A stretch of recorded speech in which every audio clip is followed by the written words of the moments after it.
Hey guys, I'm RJ with a QA and a support. Another week for Q&A Live, joined by... Brett Musser, your favorite business development and content guru. Content guru. How you doing, RJ? Good. I'm How's doing everything? I mean, it's pretty nice outside, right? Yeah. We're in San Diego. It's not too hot, not too cold. You got the sun out. So Yeah, a lot warmer, pretty good. finally. Yeah. Yeah. What are you doing this weekend? Just chilling. Chilling Gonna at go home. see maybe Godzilla too. Oh, yeah. It actually Yeah. looks good. I haven't been to the movies in forever. I Yeah. don't like what they put out now, but I actually was interested in Godzilla 2. I was saw actually the gonna try to trailer. see It it looked yesterday, good. but didn't have time for it. But yeah, I'm looking forward to that one, Okay, based yeah. on what's out right now. Nice. Yeah. All right, so let's start talking Well, crypto. And yeah, I let's jump think into it. we do have a little announcement. We'll be at Bitcoin 2019, which is a conference, a Bitcoin-only conference in San Francisco. And myself and Peter, who does business development and support with RJ, Yep. will be there. And if you guys are there, come say hi. We'll say hi back. Maybe we'll have a good conversation. Maybe not. Depends on your attitude and my attitude. Right. Takes two to tango, right? Yep. But if you are there, say hi. We could have a good discussion about Bitcoin, crypto, and Edge, and whatever it is that you want to talk about. So And then we got a couple other events too that we might be attending. Okay, yeah. The blockchain group at USD. Oh yeah, local Yeah. law school has invited us out. They'll be holding a panel about Bitcoin, blockchain, cryptocurrencies, Yeah, and what that interesting means stuff. for lawyers and securities law and stuff like that. So we'll be out there as well. Yeah, and that's next on Wednesday, right? Yeah, June 19th. Yeah. There we go. And Yeah. then also BitBus, June 22nd, Long Beach at 7:30. So Yeah. we'll be out there too. Well, that'll be the bus that takes us from Oh, yeah, that's right. LA to San Francisco. Okay. And everyone that's on it knows they're on it. So. All right. Yeah, so let's What, start. what stories do you want to cover? Binance. Oh, also ask us questions if you got any. We're here to answer them. I'll try to answer as best I can. And if you have questions about the app, RJ is definitely the expert on that. He knows Yep. all the ins and outs, all the buttons, We're- and has we're seen always the watching. development over time. Yeah. So what stories interest you right Yeah, now? first want to knock out Binance. So they're going to block all U.S. customers by Yeah. September of this year. That's what it looks like. So for people that don't know, Binance is probably the biggest exchange right now in the Yeah, world. And like it's been one of the highest volumes too. Yeah, and they, I think they're based out of Malta right now. They started Right. in Asia, but they've moved around. In cryptocurrency, you don't really have to stay in the same place, and you can still operate a pretty large global business. Their Yep. CEO, CZ, has been like a crypto superstar, right? Yeah, yeah. People really like him and what Binance has done. And there's been a lot of people all over the world, traders, cryptocurrency enthusiasts that Mm-hmm. have onboarded through Binance and love Binance for, all the assets that they have support on their a lot of platform, coins, and ease they of have, use, and yeah. according to traders, they really love their platform. But they just previous to this announcement, they were saying they were or at least hinting at they were going to have a dedicated platform for the U.S. Yeah. I'm sure they've come under a lot of regulatory pressure, Yeah. and they've been citing stuff like that. And today they just came out and they updated their terms of service, basically saying if you're a U.S. customer, Mm-hmm. U.S. based, you won't be able to use Binance past a certain point. They'll let you withdraw, Yeah, but limited you won't be able to functionality. be able to trade. And that's kind of the risk of holding your funds on a custodial exchange. Not only do they hold it, but they're gonna come under a lot of regulatory fire that maybe some other platforms that aren't as good at trading, but they don't have any KYC AML, and you can do kind of peer-to-peer transfers. But this is part of the problem with centralized exchange is regulators know how to focus in on them and kind of strangle them in what other ways they want to. I think Binance will ultimately be able to get U.S. Users on board, and U.S. Through their platform, U.S. users yeah. still will be able to use it through VPNs and whatever Right. whatever tools that a lot of the sophisticated traders use to get on there. I'm sure they'll still be able to get on, but for the average retail user, it'll basically be impossible to get on. And we don't recommend you going on a platform like Binance unless you're really dedicated to trading Right. throughout the day, and trading not only in Bitcoin but other highly volatile assets. And not only that, if you're just like an average user and you get hit with this, and then you don't even know you can't withdraw your funds, and I got funds stuck on there, it's just a lot of hassle for the sure. average user to get their funds out after this, to shut down for U.S. customers. Yeah, and I'm wondering where, kind of what prompted this. And I was reading their statement or their terms of service, and it definitely seems like they were citing global regulatory concerns. So they might be getting all types of all types of letters or inquiries from Yeah. global regulators, not just like the United States, but Other countries out there. other countries, other financial organizations, right? So we'll see how they go through this, but yeah, if you're not a trader, you shouldn't be on something like Binance. It would be much better for you to store your funds in a non-custodial account, encrypted and backed up, and not only one that's encrypted and backed up, but allows you to trade out of that asset if you need to. And what's that application called? It's called Edge. Edge Wallet. Right, exactly. Yeah. Beautiful.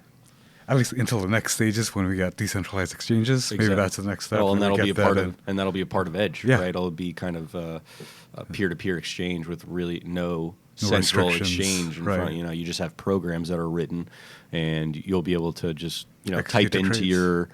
into the Edge wallet the type of trade that you want, and Yeah. you send it, and there will probably be some type of protocol that executes that, and with no Middleman. no middleman, as in no company right Right.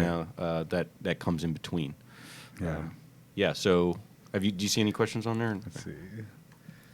Not Not yet. yet, but let's go to the next one. So speaking of Binance being regulated globally, what about Facebook's GlobalCoin? Oh man. Yeah. Global corporate coin. Yeah. Yeah. GlobalCoin. Well, what's interesting is they keep saying it's a cryptocurrency. Yeah. Without defining, what a cryptocurrency is, and I get that definitely from a media perspective. If I was a propagandist and media journalist or whatever, working for whoever, if you want to get clicks, you're going to say cryptocurrency. Right. But technically, whatever Facebook is doing, I don't think many people would consider a cryptocurrency, or people that have defined cryptocurrencies. And I think a lot of people start off with a couple different, I guess, litmus tests. Like, is it decentralized, right? Right. And what does that mean? Is there no company at the middle of it kind of directing its, well, in the Right. case of Facebook, that's Yeah. totally not the case, right? So it's not decentralized in any meaningful way, right? And I haven't seen any plans that makes it decentralized. And not only that, but in addition to that, like miners, how does that work with Facebook's GlobalCoin and Explorer? You should be able to see all the transactions. Even Yeah. Ripple does So that. that would be another element where it's Yeah. like, is it transparent, Yeah, is it transparent? Yeah, right? Because I know as a support and users, we can find our transaction or anyone else's transaction if they give us the If proper they give us information, if right? they give And us the transaction IDs. It's global, transparent information. So is it transparent? Yeah. I can't believe that it is, right? Facebook's all about owning data. Right. And Reselling it. right? Yep. Where Bitcoin, it's kind of a public. It's just there, right? Yeah. There's no pretense about it. So Yeah, it's not if you have the right decentralized. information, you can look up anything on there. It's not open to anyone. You have to run a Bitcoin node, or even an Ethereum node. You might need a little more acumen and a little more resources Technical, for yeah. Ethereum, but it's still open for a lot of people to participate in the network and Exactly. other networks. Yeah. Facebook, what are they doing? They're charging Like $10,000. $10 million. No, it's actually $10 million. Oh, it's $10 million. $10 Wow. million to run a node. Yeah. So what are Not those even for mining, just nodes? to process transactions. Yeah, like, act like as a exactly. node. Yeah. So and they're probably they're paying to help Facebook run this thing, and like, are they gonna be collecting data on the users? I would assume yes, right, and selling those to node operators selling it to other people. So it's not private, and I don't think that private is necessarily a necessary feature to make something a cryptocurrency. Right. But it's definitely not going to be private, right? Yeah. We know Facebook We is know Facebook, inherently yeah. not private. And then, what would be another attribute of it? Open source. So most of the cryptocurrencies, and they're built on an open source foundation. Yeah, where anyone can contribute. Yeah, Satoshi kind of developed that model of an open source money. Yes. And pretty much every other cryptocurrency has followed that, but I don't know if Definitely brings more questions. Facebook, I don't think they're going to be open source. Right. All right. So, and then is it borderless? So you might think. Yeah. So what You makes might it different than like a normal like PayPal or some other they're going to be partnering with PayPal. Yeah. Right. They're going to have that's what I kind of called it, a corporate GlobalCoin, because they're going to be partnering. But with is it really global? Uber, Can you Visa. send money Exactly. from? It is global Yeah. in the sense that multiple countries are involved, but if it's regulated, there's going to be maybe certain countries you can't send money they're into. going to be restricted. So let's say you have family in Venezuela or you have family in Iran, right? And those are sanctioned by the U.S., which Facebook is in the U.S., right? So U.S. corporation.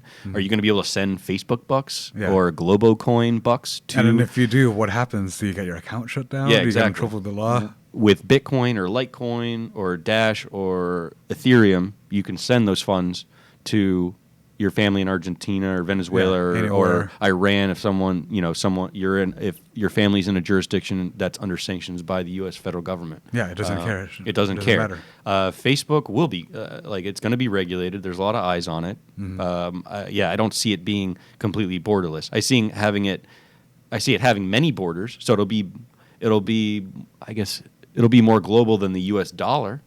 But it definitely won't be borderless in the sense, in the way that we think about cryptocurrencies, where you can send to anyone at any time for any reason.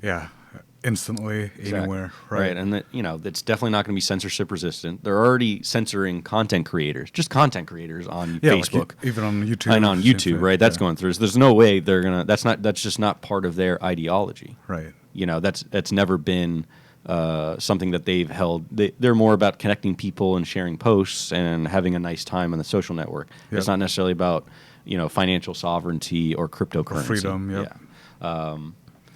I think we just decimated the Facebook GlobalCoin. But you were talking earlier though, where you compared it to AOL, where people they might think it's the internet, but we all people that know that AOL wasn't the internet, even though that was people's for the average person, like exactly. That's the impression. So when I got into AOL back in the old days, 95 or earlier, they thought, okay, the chat rooms, the movies, whatever, that's the whole internet. And I think maybe that's what Facebook might be trying to do, trying to make it familiar, like this is cryptocurrency, even though there's really more out there. Yeah, I will say they're definitely going to make something that's has network effects already built in, and is going to be very useful and efficient. And that's what happens if you centralize functions. There's a lot of, let's say, cool things you can do, but there's a lot of cool things you can't do with a centralized architecture. And there's a lot of things that worry people about the centralization of financial control and flows of resources. So there's a lot of concerns there. But I do imagine it being very fast and efficient and user-friendly, right? Facebook's always done that, and it's going to be better at that than something like Bitcoin or a lot of the other cryptocurrencies right now in their current form. But will Facebook coin have the ability to really innovate and evolve like those other coins do? Not a chance, right? It's not open. Not everyone can contribute. It's expensive to get in. It doesn't have the architecture for like a lot of. What's the supply of the coins? Is it unlimited? Who knows? So many factors. Okay, let's jump into this next one. This is a question that's more to Brett in his area. What kind of interest do you see more? White labels, coins, being requested to be added, plugins, exchanges, from your point of view. Yeah, I think the story is the maturation of exchanges, not only crypto to crypto exchanges, but fiat to crypto exchanges, and specifically in the, I'd say, more emerging markets. So for a time, and definitely the beginning of crypto's history, it's been dominated by early adopters, and early adopters primarily in the West and in developed countries. So the United States, Europe, and even Japan have had pretty good exchanges for a while now. They have clean order books, pretty good pricing. They've been reliable. Users have been using them for a long time. But you haven't had the same level of quality and number of consumer choice or retail choice that you, I guess, in the developing world, in places like South America, or even the Middle East, right? So I think right now what's really cool is, and we've been watching this over time, and we've been very patient because we're not an exchange, but we want to onboard exchanges. But we've been watching it out of Edge, just the incredible growth of options and sophistication of exchanges in smaller markets, and that'll be huge going forward as it becomes a more globally used digital currency or commodity. We're going to see even better tools and more people using that stuff. And I think one of the things we're working on is onboarding all those, I guess, emerging market exchanges into our exchange. Any particular area, like more so on like the plugins, buys and sells, or exchanges like Shapeshift? Which are you seeing more would grow bigger next year, or as we become more mainstream? Well, I think the crypto to crypto stuff is incestuous in the Yeah, sense that it's definitely hot. there's only a select number of people, and only so many of them currently, that own cryptocurrency and like to go and move throughout the ecosystem. And there's plenty of users that do that. We see that through our volume and Yeah. other people's volume. But the vast majority, the 99%, are going to be coming into crypto from fiat. Right. So whatever volumes we have with crypto to crypto are going to be blown away by fiat to The crypto. on-ramp and right? There's just off-ramps. so much more fiat out there, and more people in that kind of fiat pool that can move some of their, or I guess transfer some of their cash or their government currency into some type of cryptocurrency. That's where the big I guess the big money is. Yeah. You know, because there's a lot of wealth within crypto, but it's limited, right? The market cap of all of crypto might be 250 billion right now. I'm not around there, where the U.S. dollar by itself is bigger, and there's probably like 30 other fiat currencies that have a larger market cap than Bitcoin. Now, what is interesting about Bitcoin is that its market cap and its economic value is greater than, there's like probably 150 other fiat currencies out there that it is actually more valuable than right now. Yeah. It started at 0 in 2009 and has creeped up to probably like the 40th most valuable currency in the world. Yeah, because they're all going through like hyperinflation. Yeah, and I would imagine Ethereum would be up there pretty soon, which isn't as much as a currency, but that's another. It can be used as one, but that's another discussion for another time. But Bitcoin's already there as one of the top currencies in the world, and it's only 10 years old, and it's only going to get bigger. Yeah. But the fiat pool is just massive, right? Trillions. Onboarding users from the Brazilian real, the Australian dollar, the UK pound, the Japanese yen, the Hong Kong dollar. There's things going on in Hong Kong right now that are pretty big. The Singapore dollar, right? All that is a lot of potential users and funds that can jump into Bitcoin. Yeah, jump into Bitcoin. I think that's where these international exchanges is where we're going to get a lot of volume in business and help people onboard kind of to this new ecosystem. And then from there they'll trickle down into crypto to crypto. Yeah. But it's kind of like a yo-yo. It goes lots of massive buys and sells when Bitcoin's going up and down. Yep. And then once it kind of stabilizes, I don't know, like 2017. Yep. Lots of altcoins, a demand for exchanges to switch between different coins. Because it's like once people are in, they finally got into the new world, and now they're like, all right, I'm going to look around and see what's out there. Yeah. But that's going to be a smaller market because it's just crypto people trading with other crypto people. Yeah. So there's only so much that can I see go kind around of repeating. there. So maybe if we have another bull run, Yes. we have that huge demand, huge wave for buying fiat and selling. Exactly, For fiat. huge wave of fiat, and then Say we have and another then cash, then a lot of parked it in there. They want to use exchanges, move around. Exactly. Yeah. And that's a way for us. That's how we are able to fund our wallet operations, which we think is kind of the foundation of what we're built on. A wallet in which an uncensorable wallet, one that you can download anywhere.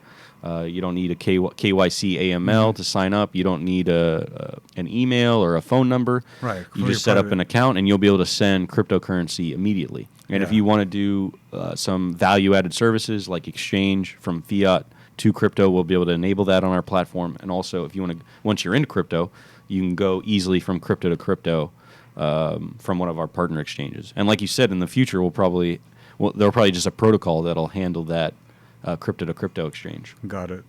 We have a question from. We do have a question. Cringe Boys Vid Crew. Ooh, cringe. Yeah, let's hear it. So, if I were to invest in Roblox, what do you think are the chances that it'll become an epic pro gamer? Please, I need to know. It's probably 100%. I put the probability on that 100%. If you buy that, all your dreams will come true.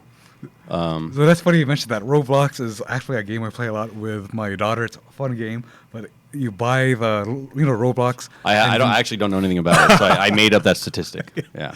Yeah, so you can I have no sources. Buy for the little things inside each different games on Roblox, but I think it would be awesome if they use cryptocurrency instead of their version of their digital currency Roblox. Which will happen, but that's been happening in gaming for a while now, right? Yeah. And what's interesting to me is you're playing with your daughter, your son, or both your daughter and the son play. Mostly my daughter. It's like a kids game. Yeah. So like your daughter doesn't know anything, doesn't know a world outside of like Bitcoin not existing, right? Or she wasn't really aware of Right. Bitcoin not existing at a previous point in time, right? How old Right. is she now? 5. 5, right? Yeah. So she's been alive. Bitcoin's been, and she's used to digital goods or digital money or tokens Yeah, within the she's game. already used to it, yeah. So there's no really. We don't have to explain to your daughter Yeah. what Bitcoin is, Yeah. like, or what a digital money is, right? They're gonna get it. The young kids will be able to get it a lot faster. It's just going to be intuitive, right? I'm in this game. I have RoboBlocks, right, which is the currency. the currency, Robux. right? So it's Yeah. just a natural progression for a 5-year-old to be like, okay, in this game, I have this.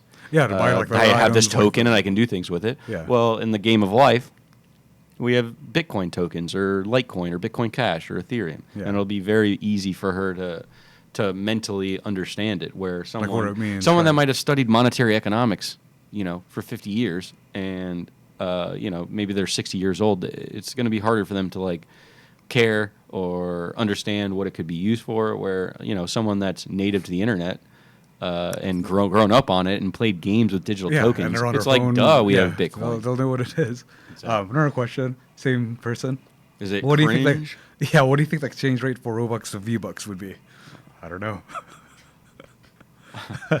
Robux to V-Bucks. Robux to V-Bucks. I don't know. We'd have to pull out some equations and some charts. Yeah. Should probably draw some triangles, some head and shoulders. I don't know. I'm not a trader, so I don't know the terms. But I'm sure we could find someone out there that is willing to put out a prediction on that and draw some triangles on a chart. So we'll try to track that down for you. Cringe Master. What is it? Cringe Boys Vid Crew. Cringe Boys Bit Crew. Vid Crew. Vit Crew. Yeah. I like that. All right. Let's see. Like, a few more minutes. Do we have any still. more topics? Do we have any more questions? Is anyone? Any on Twitter? I'm not seeing much. Okay. Another common question I get. I have Bitcoin. I'm new to Bitcoin. I already have Bitcoin. Like, what's the point of it? What do I do with it? I get that quite a few times, at least 2 to 3 times a week. What do you usually say? So usually I say it's a currency. It's a decentralized currency. Depending on what your goals are, it could be something that you kind of just speculate that, it's an investment that you might expect to rise or go up that you hold on to. Or it could be a currency that you use, buy stuff. Maybe you're in a big city like in LA or New York, and there's a lot of restaurants that already take Bitcoin, so use it as a currency. Or buy stuff like an overstock. Yeah, whenever I hear that question, I'm like, and I don't want to be rude. It's like, have you used money before? Yeah. Like, what do you do with a dollar? Yeah. What do you do? What do you do with once dollars? you get it, what do you do with it? I know what I do. I store it, Yeah. or I give it to someone else in exchange for something, or Right. maybe I gift it. Yeah. Right. I could hold on to it. I can spend it. So, when you do get that question a lot, like, what do I do with it? Well, it's like, what do you do? Like, are you Yeah, why are did you you wanna jumping get it in the rope first with your place? U.S. dollar? Like, is Right. there some like extra utility I don't know about the dollar? Like, Yeah. what do you do with the dollar? Well, you hold it because it has some value, and then if you want to give it away, you can. People will take it. Right. So not everyone will take a Bitcoin, but there's a lot of people who take Bitcoin, and you and me have been living off of it for years, Yeah. right? For a number We of know years. we can buy anything. You can buy a car, you can buy You can buy a furniture, house. you can buy a house. Yeah. You can buy other financial products with it. You can Convert it to cash. convert it to cash. Dirty You can cash. get a BitPay debit card or some of the other debit card services out there, right? Yep. So like RJ and I have been using it for years, and we've never had. Yeah, It's no just problem. it's money. Like, what do you do with money? Whatever you want to do with it, and that's Yeah. kind of the point. It's divisible.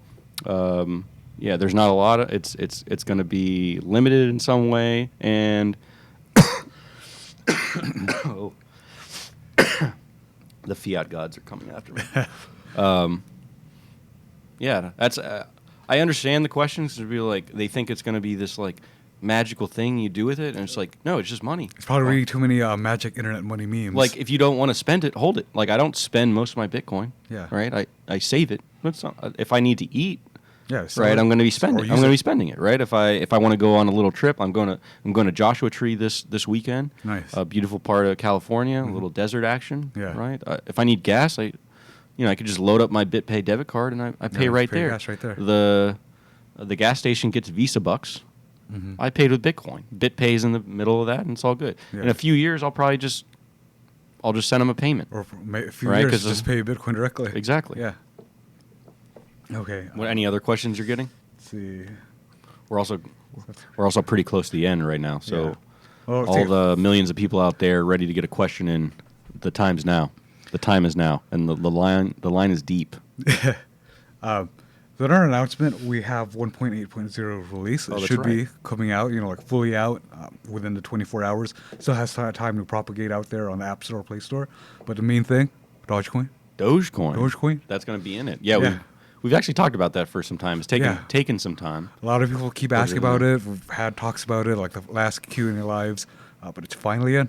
Yeah, and I think for people that don't know what Dogecoin is, it's actually a pretty old cryptocurrency and one of the more used ones. Yep. And I think, from what I understand, most people have been using it for trading arbitrage because of the cheap fees. Cheaper fees, faster transactions. Yeah, and apparently the founder of it made it as a joke. It was like kind of a meme coin, but it was a joke. But it operates as a cryptocurrency. So like it has. It uses public key cryptography. It has miners. Yeah. We are obviously able to add it as a wallet, right? So as a wallet, like it can't be a fake project. It has to have some like use. minimum tech. Some people running nodes, Right. some wallet software. Some tools that we can use. And I think it's been around since like 2014, 2015. Yeah, 14. And around Doge, there. it's its mascot is the famous famous dog. famous dog. I think it's like a Japanese meme or like a Shinzo or something like Yeah, that. what kind of dog it is? I think it's like some type of Japanese breed. But that'll be on the Edge mobile platform Yep. and then the release coming up, Yeah. which we can never give an exact date because it's up to Up to Apple and Google. Android or Yeah, Google but Play. it's been submitted, so look out for it. Update. Yeah, It's out there. What else is in there? Visual fixes. Just making it prettier. Yeah, Make it prettier. Exchanges show estimate warnings now, so you can tell if you're doing an exchange if it's going to be the exact amount or whether it's going to be an estimated amount. So a lot more friendly visual fixes on there. Yeah. Yeah. And then I see 2FA reminders. Okay. So, I've heard some discussion about, putting it on by default, but it sounds like we've come to the conclusion that we should just remind people and not do it for them. For now, it'll be reminders, but eventually we would like to have it where it's on by default. Yeah. It'll protect a lot of users. So Yeah. Hey, guys, if you are watching, let us know Yeah. what you think about having 2FA on by default. We kind of go back and forth as a group. Yeah. We often want to get some side feedback. away from just Right. forcing certain features onto users. Yeah. But 2FA is a phenomenal resource. It is by a the way, lifesaver. It's and we do never link. This is just an FYI. Do not leak your phone number to any cryptocurrency account, Yeah. right? And our 2FA does not use your phone number Right. at all. So it's not a Google Authenticator. It's within Edge. I think this would be one of the top safety tips for using cryptocurrency and exchanges and cryptocurrency wallets. Do not link your phone number. Yeah. That has happened over and over again to even very sophisticated people, linking their phone number as a 2FA device, and hackers socially engineering them and getting the telco company to grant them access to whatever, and they're able to get into maybe their Coinbase account or some other account that's linked to their phone number, and they're able to Even with the withdraw 2FA, all yeah. that account, all those funds. So, again, to reiterate, do not link your phone number to any cryptocurrency accounts. Yeah. Let's see. And turn on 2FA and Edge. Yeah, Well, it's a turn on- lifesaver. Yeah. So even if someone knows your username and password, Yeah. maybe you have a ex-wife that doesn't like you, right? And she knows you have a lot of money on there, and she knows your credentials, and Yeah, you you're don't still trust her. protected. If you 2FA it, she won't be able to get in unless she has your phone, which is at that point it's your own fault. Right. Or even if you happen to save your username and password on, I don't know, your email or the cloud, even if the hacker was able to get your username and password, they try to log in, you're still protected because they have 2FA turned on. Exactly. Yeah. And it's not recommended to save your username and password on a cloud or password manager. Highly don't recommend that. Yeah. I think we're out of done? time. Yeah. And A few questions. uh-oh. Ravi asked, are we from Los Angeles? No, we're based out of San Diego. San Diego, way better than Los Angeles. Way better. A little more low key, Still sunny, still nice, not as crowded. And then William, our boy William. Uh-oh. When Moon. When moon. After halving. After having. So, Yeah, in 2020 we have another halving of the Bitcoin inflation rate, Yeah. and that's the rate at which new Bitcoin is created. Right, it's going to go from right now it's 1800 at 12.5. Is that Yeah. the 12.5 To 6 Bitcoin point- every 10 minutes? roughly every 10 minutes. And that's going to cut in half to 6.25 Bitcoin every 10 minutes. Yep. And that is a huge supply reduction.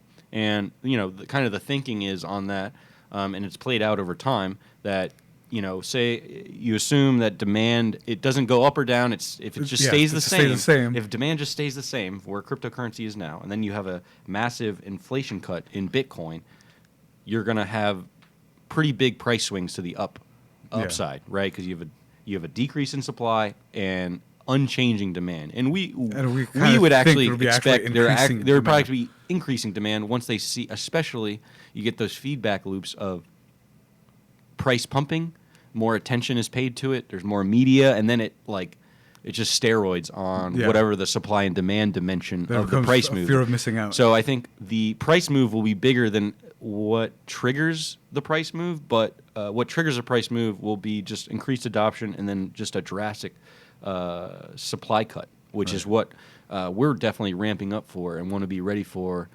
when the Bitcoin halving happens. And Bitcoin is kind of the source of all these things, so everything else kind of rises and falls based on Bitcoin. And we've seen historically after a few months. what is it called, the halving, Yeah. and there have been, what is there, four Two. previous to this? Two. Only two. Yeah. Every 4 Oh, years. you're right. Yeah. Two, only two.